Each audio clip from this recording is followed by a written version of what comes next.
আসসালামু আলাইকুম ভিউয়ার্স, আমি সানিয়া জাহান বলছি। আর্ক টেকনোলজির পক্ষ থেকে সকলকে স্বাগত। আজকে আমি তোমাদের সাথে যে টপিকটি নিয়ে আলোচনা করব সেটি হচ্ছে ডেটা কমিউনিকেশন কি।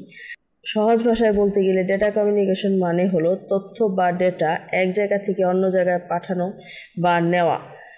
ধরো তুমি তোমার বন্ধুকে একটি মেসেজ পাঠাতে চাও, তাহলে কি করবা? তুমি তোমার ফোন থেকে বন্ধুর ফোনে একটি মেসেজ পাঠাবা। এটা হলো ডেটা কমিউনিকেশন। এখন দেখো ডেটা মানে কি। ডেটা মানে হলো যে কোনো তথ্য, কোনো লেখা, কোনো ছবি, গান, ভিডিও বা অন্য কিছু। আর কমিউনিকেশন মানে হলো যোগাযোগ বা আদান প্রদান।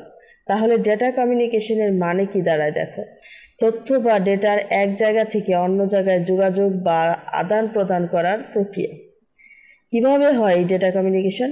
সাধারণত দুটি উপায়ে এক জায়গা থেকে অন্য জায়গায় ডেটা স্থানান্তরিত হয়। এখন দেখো, প্রথম পদ্ধতি হচ্ছে তার যুক্ত পদ্ধতি। এখানে তার বা কেবলের মাধ্যমে ডেটা পাঠানো হয়, যেমন কম্পিউটারের সাথে প্রিন্টারের সংযোগ, ইন্টারনেটের সাথে অপটিক্যাল ফাইবারের কেবল।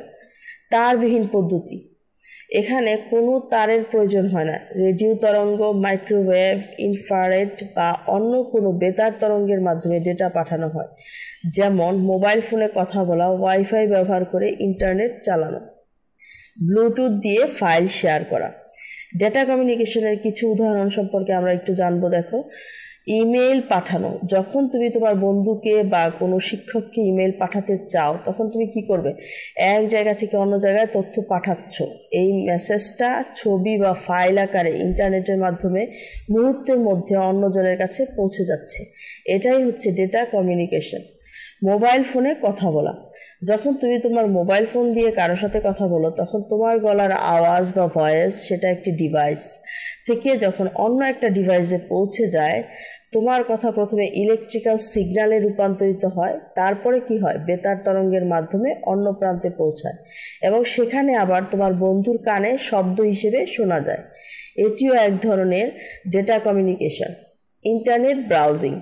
যখন তুমি কোনো ওয়েবসাইটে ঢুকো, যেমন ধরো তুমি তোমার কোনো শিক্ষামূলক কোনো ওয়েবসাইট দেখতে চাচ্ছ, তখন ওই ওয়েবসাইটের তথ্য, লেখা, ছবি, ভিডিও ইন্টারনেটের মাধ্যমে এক বিশাল নেটওয়ার্কের মাধ্যমে তোমার কম্পিউটারে বা মোবাইল ফোনে চলে আসে। এই তথ্য স্থানান্তরও কিন্তু এক ধরনের ডেটা কমিউনিকেশন। CCTV feed. তোমরা দেখে থাকবে বিভিন্ন দোকানে, রাস্তায় সিসিটিভি ক্যামেরা লাগানো থাকে। এই ক্যামেরাগুলো যা কিছু রেকর্ড করে, সেই ভিডিওগুলোর ডেটা রিয়েল টাইমে অন্য কোনো মনিটরে বা কন্ট্রোল রুমে পাঠানো হয়। এর মাধ্যমে কি হয়? দূর থেকে নজরদারি করা সম্ভব হয়। এটাও এক ধরনের গুরুত্বপূর্ণ ডেটা কমিউনিকেশন।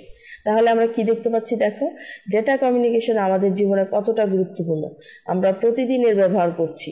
তথ্য আদান প্রদান, যোগাযোগ, বিভিন্ন ধরনের সুযোগ সুবিধার জন্য ডেটা কমিউনিকেশন কিন্তু অপরিহার্য।